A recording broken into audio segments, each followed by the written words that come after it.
Captain আমেরিকার মতো লড়াই করতে পারে, স্পাইডারম্যানের মতো ফ্লেক্সিবল মুভস করতে পারে এবং হকাইয়ের মতো বো অ্যান্ড অ্যারোকে ইউজ করতে পারে। এমন কেউ যদি অ্যাভেঞ্জার্সদের ভিলেন হয় তাহলে কেমন হবে? সো হে বন্ধুরা, welcome to comic Bangla. And আজকে আমরা অনেক ভিলেনকে নিয়ে কথা বলবো যার নাম হচ্ছে টাস্ক মাস্টার।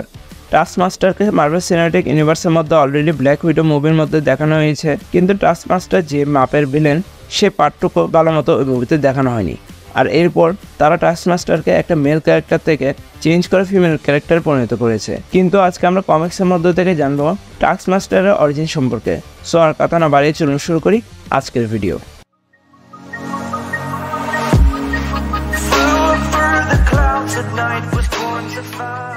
টাস্ক মাস্টার যে কিনা একজন নিখুঁত নকলকারী এবং মার্ভেল ইউনিভার্সের সবচেয়ে ডেঞ্জারাস একজন অ্যাসাসিন। আজ আমরা তার অরিজিন নিয়ে আলোচনা করব, তার পাওয়ার এবং এবিলিটি সম্পর্কেও জানবো এবং দেখব তাকে প্রথম কবে মার্ভেল কমিক্সে দেখানো হয়েছিল। টাস্ক মাস্টার প্রথম কমিক বইতে আত্মপ্রকাশ করে দি অ্যাভেঞ্জার্স 195 ইস্যু 1980-তে। টাস্ক মাস্টারের আসল নাম অ্যান্থনি টনি মাস্টার্স। ছোটবেলা থেকে তার ছিল অসাধারণ এক ক্ষমতা, ফটোগ্রাফিক রিফ্লেক্সেস। এই ক্ষমতা তাকে এমন একজন গড়ে তোলে যেখানে যে কোনো ধরনের শারীরিক ক্রিয়া একবার দেখলেই তা অবিকল নকল করতে পারত। খেলাধুলা থেকে শুরু করে জটিল মারামারি কৌশল সেটাই নির্ভুলভাবে অনুসরণ করতে পারত। এই কারণে ছোটবেলায় সে ছিল অসাধারণ এক খেলোয়াড়, যা সরকারের নজরে পড়ে যায় এবং তারা টনির এই প্রতিভাকে নষ্ট করা সম্ভব ছিল না বলেও মনে করে। তাই তাকে নিয়োগ করা হয় শিল্ডে। হ্যাঁ, টাস্ক মাস্টার প্রথম দিকে একজন শিল্ডের এজেন্ট হিসেবে কাজ করেছে। গোপন এজেন্ট হিসেবে টনি তার ক্ষমতাকে ব্যবহার করে হ্যান্ড টু হ্যান্ড কমব্যাট, অস্ত্রশস্ত্র এবং জিমন্যাস্টিক্স এর মতো বিভিন্ন দক্ষতায় নিজেকে পারদর্শী করে তোলে। কিন্তু একটি মিশনে সবকিছু বদলে যায়। একটি মিশনের সময় টনি একটি পরীক্ষামূলক সিরাম নিজের শরীরে প্রবেশ করায়। এটি তার অস্বাভাবিক প্রতিফলন ক্ষমতা আরো বাড়িয়ে দেয়, তবে এতে ভয়ে ভয়ে পার্শ্ব প্রতিক্রিয়া দেখা যায়। তার স্মৃতি ধীরে ধীরে মুছে যেতে শুরু করে।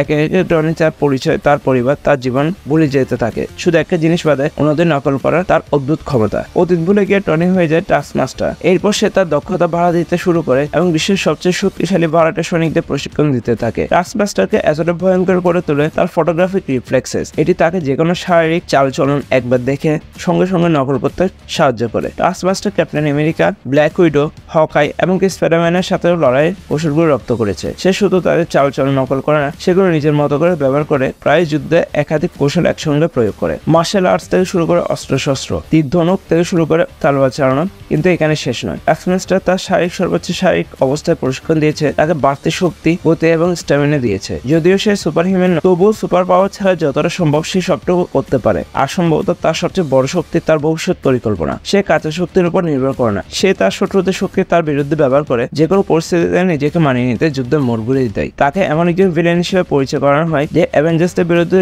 লড়াইয়ে তাদের নিজস্ব কৌশল ব্যবহার করে তুমুল চ্যালেঞ্জ তৈরি করতে পারে। তার প্রথম উপস্থিতিতে টাস্ক মাস্টার একটি ভাড়াটে সৈনিক হিসেবে পরিচিত হয়, যে গোপনে বিভিন্ন অপরাধী সংস্থার জন্য সৈনিক প্রশিক্ষণ দিচ্ছিল। কিন্তু খুব তাড়াতাড়ি সে মার্ভেলের সর্বশ্রেষ্ঠ নায়কদের একজন প্রধান শত্রুতে পরিণত হয়। টাস্ক মাস্টারের সুপার পাওয়ার নেই, কিন্তু তার অনুকরণ করার ক্ষমতা তাকে মার্ভেল ইউনিভার্সের সবচেয়ে বিপজ্জনক ভিলেনদের একজন করে তুলেছে। সে যখন নতুন ভিলেন তৈরি করে বা অ্যাভেঞ্জার্সদের মুখোমুখি হয়, একটি বিষয় নিশ্চিত, সে সবসময় দেখছে, সবসময় শিখছে এবং সবসময় পরবর্তী লড়াইয়ের জন্য প্রস্তুত সে।